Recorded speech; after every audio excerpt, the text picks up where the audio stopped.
Hallelujah. আজকের বিশেষ একটা বিষয় নিয়ে আমরা আলোচনা করছি। যেহেতু আমাদের চার্চ এখন বিশ্বাস মুভমেন্টে চলছে, সেই জন্য বিশ্বাস নিয়ে আমরা বিশেষভাবে প্রচারে থাকি এবং এই বিশ্বাস নিয়ে আমরা ঈশ্বরের বাক্যকে প্রচার করছি, যাতে আমাদের বিশ্বাস আরও দৃঢ়রূপে বৃদ্ধি পায় এবং আমাদের বিশ্বাসের দিকে আমাদের দৃষ্টিপাত করা উচিত।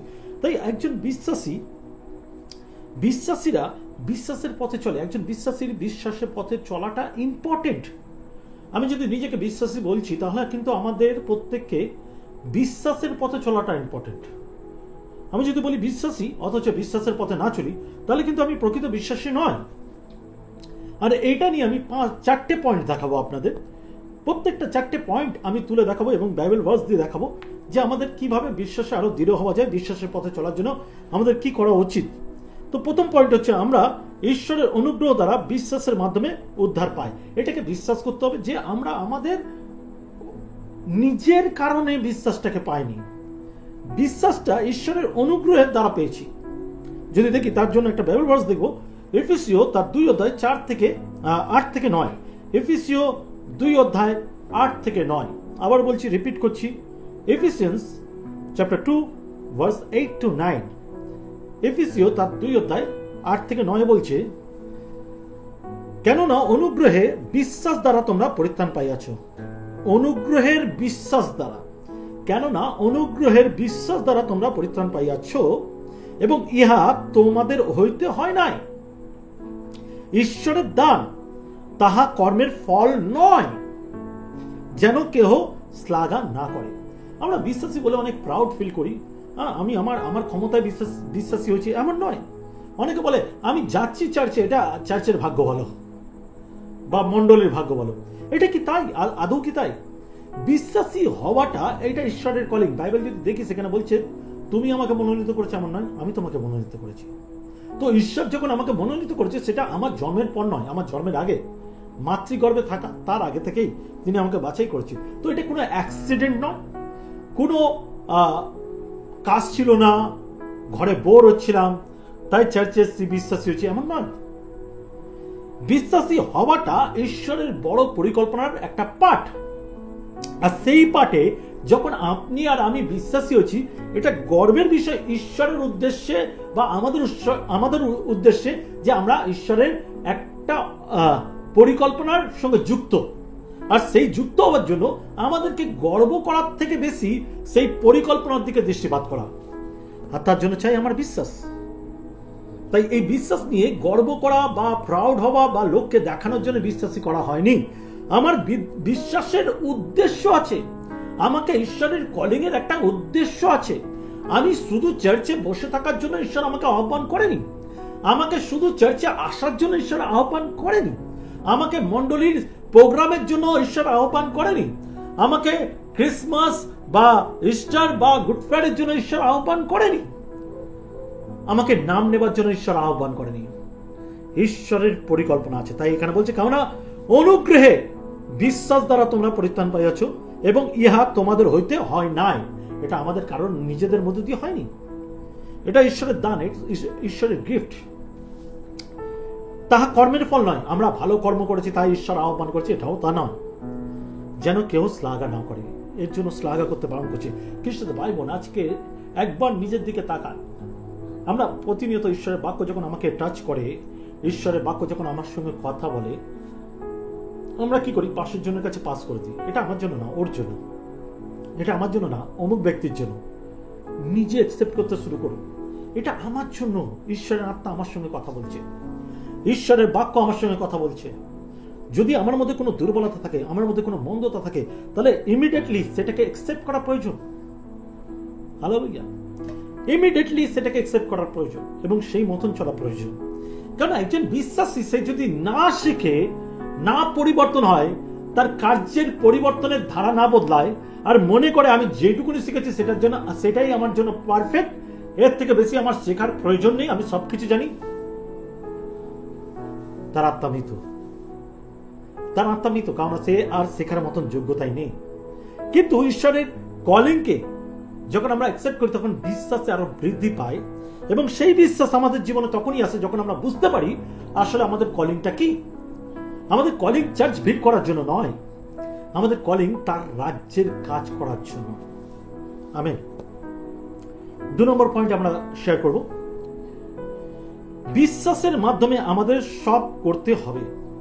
যা কিছু করব, যা কিছু স্টেপ নেব, যেই কাজের জন্য উদ্যোগ হব, তার জন্য আমাকে বিশ্বাসের মাধ্যমে আমাদেরকে এগিয়ে যেতে হবে। আমার ট্যালেন্ট আছে, আমার ক্ষমতা আছে, আমি পারি তাই করব তা নয়। অনেকে আছে যারা চার্চে এসে অনেক কিছু শেখে বা মন্ডলীতে এসে অনেক কিছু শেখে, আর এই শেখাটা সে প্রাউড চলে আসে যে আমি না হলে হবে না, আমার যে ট্যালেন্ট আছে সেটা কারণ নেই, আমি যা পারি সেটা কেউ করতে পারবে না। তাই তারা কি করে, প্রাউড স্টার্ট করে, আর সেই প্রাউডনেস সে আস্তে আস্তে ঈশ্বর বিরোধিতায় চলে যায়। সে বোঝাবার চেষ্টা করে আমি না হলে হবে না, কিন্তু আদৌ কি তাই? বাইবেল অনুসারে যদি আমার কলিং হয়েছে, ঈশ্বর আমাকে সাজাচ্ছে, তার পরিকল্পনা অনুসারে সাজাচ্ছে, তার প্ল্যান আছে আমার জীবনে, সেই প্ল্যান অনুসারে আমাকে সাজাচ্ছে, আর সেই ট্যালেন্ট গুলো আমাকে শেখাচ্ছে পবিত্র আত্মার মাধ্যমে। সেই ট্যালেন্ট গুলো আমার নিজের ব্যক্তিগত ছিল না, ঈশ্বরের আত্মা দ্বারা আমাকে সাজাচ্ছে, যাতে ঈশ্বরের রাজ্য বিস্তার করার জন্য আমি সেটাকে ব্যবহার করি। আর সেই ক্ষেত্রে যখন আমি স্টেপ নিয়েছি, আমি করছি, সেটা আমি জানতাম না। আজ আমার বিশ্বাস আমাকে সেই কাজ করতে শেখাচ্ছে, আমার বিশ্বাস পবিত্র আত্মা আমাকে সেই কার্য গ্রহণ করতে এবং মনে রাখতে এবং শিখতে সাহায্য করছে। আর সেই কার্যকে নিয়ে আমি যেন প্রাউড ফিল না করি, বরঞ্চ বিশ্বাসের দ্বারা প্রত্যেক কাজকে নম্রতার সঙ্গে আমরা করতে শুরু করি, যাতে ঈশ্বর আরো আমাকে নতুন নতুন অপরচুনিটি দেয়, নতুন নতুন স্থান দেয়, নতুন নতুন কার্য শেখায়, আর আমি যেন তাতে বৃদ্ধি পেতে পারি। রোমিও তার 1:17 বলছে, কারণ ঈশ্বর দেয় এক ধার্মিকতা সুসমাচারে প্রকাশিত হইতেছে। কারণ ঈশ্বর দেয় এক ধার্মিকতা সুসমাচারে প্রকাশিত হইতেছে, তাহা বিশ্বাসমূলক ও বিশ্বাসজনক, যেমন লেখা আছে, কিন্তু ধার্মিক ব্যক্তি বিশ্বাস হেতু বাঁচিবে। ধার্মিক ব্যক্তি বিশ্বাস হেতু বাঁচিবে। যা কিছু ট্যালেন্ট, যা কিছু ঈশ্বর দেয়, যা কিছু আমাদের মধ্যে প্রকাশ করে, তা আমার বিশ্বাসকে দৃঢ় করে এবং আমি ঈশ্বরের কাজে ব্যবহার করি। আর যেহেতু আমি ধার্মিক, তাই আমাকে সমস্ত ক্ষেত্রে তিনি বাঁচাবেন, সমস্ত পরিস্থিতিতে তিনি আমার হাত ধরবেন, সমস্ত পরিস্থিতিতে আমাদের তুলবেন, যাতে আমরা তার মধ্যে বৃদ্ধি পাই, তার মধ্যে এগিয়ে যাই, আর তিনি আমাদের মধ্যে দিয়ে তার গৌরব করে।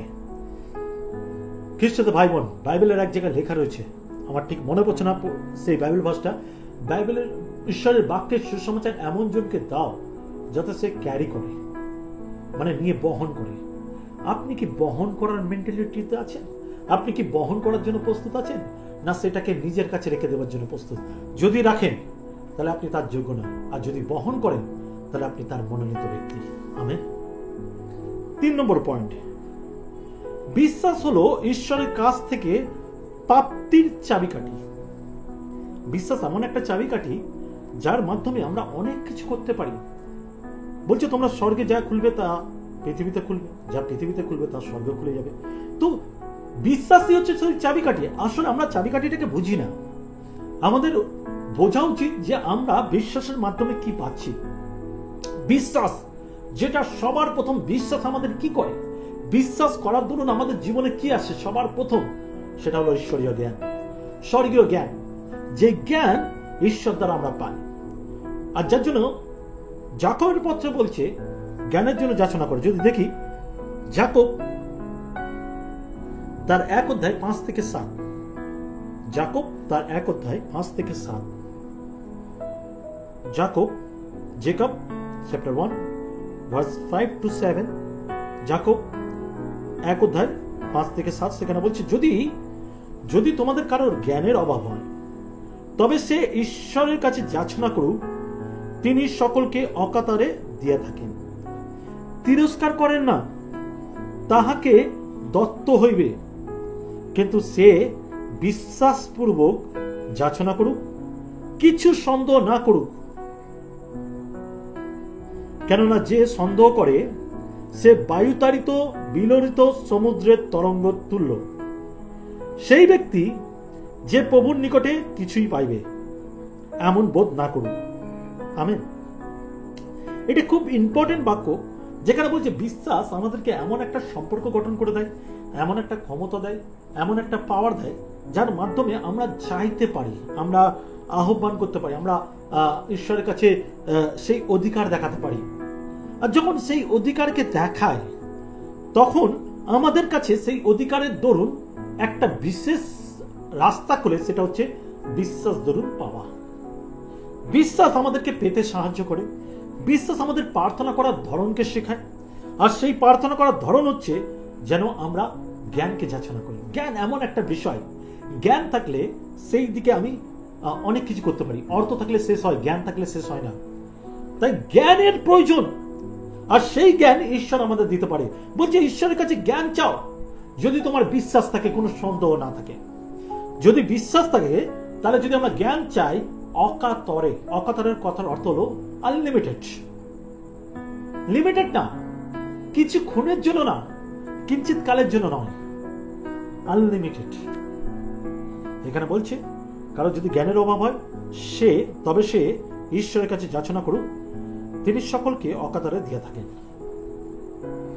অকাতরে, আনলিমিটেড। আর সেই জ্ঞান আমাদেরকে সঠিক পথে চলতে সাহায্য করে। জ্ঞানটা কিন্তু আমাদের বুঝতে হবে, জ্ঞানটা আমাদের পবিত্র জ্ঞান, অধার্মিকতার জ্ঞান নয়, পবিত্র জ্ঞান। মানুষ জ্ঞানকে অনেকভাবে ইউজ করে। কেউ কেউ পাপ কাজে ইউজ করে, কিভাবে মানুষকে বিপদে ফেলতে পারে, কিভাবে মানুষের বিরুদ্ধে দাঁড়াতে পারে, কিভাবে মানুষের নামকে কুৎসার ওঠাতে পারে, কিভাবে মানুষের পিঠ পিছনে তার জন্য প্ল্যান করতে পারে, এবং এই প্ল্যানের মাধ্যমে সে যদি সরে যায়, তার জীবন নষ্ট হয়, তার জন্য যে তাকে দায়ী হতে হবে সেটা তার দিকে দৃষ্টিপাত করে না, তার সেই সমস্ত জ্ঞানকে মানুষের বিরুদ্ধে ইউজ করে। এটা হলো বাহ্যিক জ্ঞান। কিন্তু ঈশ্বরীয় জ্ঞান, ঈশ্বরীয় জ্ঞান পবিত্র হয়, সঠিক পথে চলতে সাহায্য করে, নম্রতা দান করে এবং অন্যের উপকার করে। অন্যের উপকার করে, সব থেকে ইম্পর্টেন্ট বিষয়, অন্যের উপকার করে। আর এই চাবিকাঠিকে আপনাকে ঈশ্বর দিয়েছে, এই চাবি আপনার কাছে রয়েছে, সেটা হলো বিশ্বাস। বিশ্বাস দ্বারা আমরা যা কিছু চাইবো তা পাবো। আমেন। যা কিছু চাইবো তাই পাবো। তাই বিশ্বাসকে নিজের জীবনে ডেভেলপ করুন। আপনার জীবনের উদ্যোগ যেন হওয়া উচিত বিশ্বাস ডেভেলপমেন্টে। আমেন। 4 নম্বর পয়েন্ট, বিশ্বাস হলো বিজয় হওয়ার উপায়। বিশ্বাস হলো যুদ্ধক্ষেত্রে যেরকম আমরা বিজয় প্রাপ্ত হই, আমাদের ফিউচার, আমাদের লাইফের জন্য ঈশ্বর কিন্তু আমাদেরকে বিজয় দিয়েছে অলরেডি। কি করে? আমি এটা একটু গুরুত্বভাবে বলতে চাই। আমরা কিন্তু বিজয় প্রাপ্ত। আমরা যে হার মেনে নিই সহজে, আমার লাইফের সিচুয়েশনের কাছে আমি হার মানি, আমার পরিস্থিতির কাছে আমি হার মানি, আমার ফ্যামিলির কাছে আমি হার মানি, আমার ব্যক্তিগত জীবনের প্রবলেমের কাছে আমি হার মানি। আদৌ কি আমাদের হার মানা উচিত যদি বিশ্বাসী? কারণ আমরা যদি বিশ্বাসী, তাহলে আমরা অলরেডি বিজয়। কিসে বিজয়? আমরা খ্রিস্টেতে বিজয়। খ্রিস্টেতে কি করে বিজয়? কারণ খ্রিস্ট তার রক্ত দ্বারা, তার মৃত্যু দ্বারা এবং তার রক্ত দ্বারা আমাদেরকে মুক্ত করেছে, আমাদের পাপ মোচন করেছে এবং শয়তানকে হারিয়েছে। লেখা রয়েছে শয়তানের মস্তক চূর্ণ হয়েছে। শয়তানের মস্তক চূর্ণ হয়েছে। শয়তানের মস্তক যদি চূর্ণ হয়েছে, তাহলে আমরা সেই একই উদ্ধারে, সেই বলিদানের মাধ্যমে উদ্ধার যদি পেয়েছি, তাহলে আমাদেরকে এটা বুঝতে হবে আমরা বিজয় প্রাপ্ত। বিশ্বাস দ্বারা আমরা বিজয় প্রাপ্ত। আমাদের সিচুয়েশনে লড়ার ক্ষমতা ঈশ্বর আমাদেরকে দিয়েছে। যদি দেখতে চাই, তাহলে প্রথম যোহন 5 অধ্যায় 4 থেকে 5, প্রথম যোহন 5 অধ্যায় 4 থেকে 5, 1 জন চ্যাপ্টার 5 4 to 5, প্রথম যোহন 5 অধ্যায় 4 থেকে 5। সেখানে বলছে কারণ যাহা কিছু ঈশ্বর হইতে জাত, তা জগৎকে জয় করে। মন দিয়ে শুনি, যাহা কিছু ঈশ্বর হইতে জাত, পরিত্রাণ ঈশ্বর হতে জাত, উদ্ধার ঈশ্বর হতে জাত, নতুন জীবন ঈশ্বর হতে জাত, তা জগৎকে জয় করে। এই জগৎ আমাদেরকে ফেলে দিতে পারে না। এই জগতের কাছে আমরা হার মানতে পারি না, কারণ জগৎকে জয় করে। এবং যে জয় জগৎকে জয় করিয়াছে, তা এই আমাদের বিশ্বাস। আমরা যে আজ বিশ্বাস করি প্রভু যিশুকে, এটাই হচ্ছে আমাদের জীবনের সেই বিজয়, যা আমাদেরকে ঘুরে দাঁড়াতে সাহায্য করে, আবার ফিরে আসতে সাহায্য করে সমস্ত বিপদ থেকে উঠে দাঁড়াতে সাহায্য করে। আমাদের বিশ্বাস আমাদেরকে জয়ের দিকে নিয়ে যায়, হেরে যেতে দেয় না, আমাদেরকে জয়ের দিকে নিয়ে যায়। মৃত্যু যিশুকে হারাতে পারেনি, যিশু মৃত্যুকে জয় করেছিল। তাই আমরা যারা তার সন্তান, যারা তাকে বিশ্বাস করি, আমাদের বিশ্বাস আমাদেরকে জয় দেয়। কে জগৎকে জয় করে? কে জগৎকে জয় করে? কেবল সেই যে বিশ্বাস করে যিশু ঈশ্বরের পুত্র। হালেলুয়া। আমরা সবাই যদি লড়ছি আর বলছি বিশ্বাসী, আর নিজের জায়গায় হেরে যাচ্ছে, তাহলে আমরা বিশ্বাস করি না ঈশ্বরের পুত্র বলে। যখন আমরা সিরিয়াসলি ভেতর থেকে এটা রিয়েলাইজ করি, আমরা জানি যিশুই হচ্ছে ঈশ্বরের পুত্র, আমরা শক্তিপ্রাপ্ত হই। আমাদের বিশ্বাস আমাদেরকে ঘুরে দাঁড়াতে সাহায্য করে। আমাদের বিশ্বাস আমাদেরকে সেই ভাবে উদ্যোগ দেয় এবং শক্তি দেয় যেখানে আমরা শয়তানের বিরুদ্ধে লড়ি আর শয়তান ছেড়ে পালাই। খ্রিস্ট ভাই বোন, আজকের এই বাক্য আমি বিশ্বাস করি আপনাকে ঘুরে দাঁড়াতে সাহায্য করবে, আপনার বিশ্বাস আপনাকে মজবুত করবে। তাই আসি, আজকে আমি লং টাইম বাক্য না দিয়ে আমি চাইছি আপনি রিয়েলাইজ করুন, এই বাক্যটাকে বুঝুন। সেই জন্য আমি চাইছি আমরা প্রার্থনা যাই এই সময়। Hallelujah, hallelujah, hallelujah. ও হালেলুয়া, থ্যাংক ইউ লর্ড। প্রভু তোমাকে ধন্যবাদ দিই, তোমার বিশ্বাসের ক্ষমতা, তোমার মৃত্যুর দরুন সেই বিশ্বাস, তোমার রক্ত হেতু সেই অধিকার, এবং বিশ্বাসের দ্বারা যে বিজয় তুমি আমাদের দিয়েছ, সেই অধিকারকে যেন আমরা বুঝতে পারি এবং নিজের জীবনের সিচুয়েশনের বিরুদ্ধে দাঁড়াতে পারি, এবং ধার্মিক হবার জন্য নিজেকে যেন ধার্মিকতার জীবনযাপন করি এবং চার্চে এবং মণ্ডলীতে যেন স্থায়ী হয়ে গুরুত্ব দিতে পারি এবং নিজেকে সমর্পণ করতে পারি। কারণ প্রভু, তুমি আমাকে বাছাই করেছো। এটা কোনো অ্যাক্সিডেন্টলি হয়নি, এটা আমার ইচ্ছা অনুসারে হয়নি, এটা তোমার দেওয়া গিফট, এটা তোমার দেওয়া গিফট। তাই এটাকে যেন অ্যাকসেপ্ট করি। এই পরিত্রাণ আমার জীবনের জন্য যেন মুক্তির কারণ হয়। এই পরিত্রাণ আমাকে যেন ঘুরে দাঁড়াতে সাহায্য করে। এই পরিত্রাণ আমাকে যেন একজন পারফেক্ট বিশ্বাসী করতে পারে। এই পরিত্রাণ যেন আমাকে তোমার পথে পরিচর্যা করে। আমরা সারেন্ডার করি তোমার কাছে, আমরা নিজেদেরকে সমর্পণ করি। প্রভু, তুমি তোমার নকশায় সাজাও, তোমার ইচ্ছা অনুসারে গড়ে তোলো, তোমার পথে চলতে সাহায্য করো, সকল মন্দতা থেকে রক্ষা করো, তোমার আধ্যাত্মিক শক্তিতে পরিপূর্ণ করো। আমি তোমার কাছে রাখি আজকে যতজন এই বাক্য শুনছে প্রভু, প্রত্যেকজন যেন তোমার বাক্যকে গ্রহণ করে এবং নিজের জীবনে পরিচর্যা করে। কারণ যদি জ্ঞানের অভাব, প্রভু বিশ্বাসপূর্বক তোমার কাছে জ্ঞান চাই, সৎ জ্ঞান। মন্দ জ্ঞানকে সরাও প্রভু, লোকের বিরুদ্ধে ফাঁদ পাতা, লোকের বিনাশের কারণ আমরা যেন না হই, সেটা শয়তানের কার্য। আমাদের জীবন দ্বারা যেন শয়তান প্রকাশ না পায়, আমাদের জীবন দ্বারা যেন তুমি প্রকাশ পাও প্রভু। তাই প্রভু, সৎ জ্ঞান দ্বারা পরিচর্যা করো, সত্য আত্মা দ্বারা পরিচর্যা করো, তোমার পথে চলতে সাহায্য করো। সমস্ত ভার তোমার পায়ের কাছে রাখি, যিশু নামে এই প্রার্থনা চাই, আমিন, আমিন, আমিন। খ্রিস্ট ভাই বোন, আরেকবার বলি, যারা আজকে দেখছেন আজকের আমার এই প্রচার, আমি আপনাদেরকে উৎসাহিত করতে চাই, আপনারা অবশ্যই আমাদের একটা টিম হোক, আমাদের ইউটিউব চ্যানেলের সঙ্গে যুক্ত থাকুন।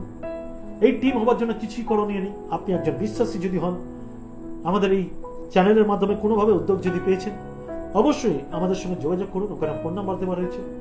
এবং শুধু তাই নয়, আপনি আমাদের পার্টনার হতে পারেন। কিভাবে?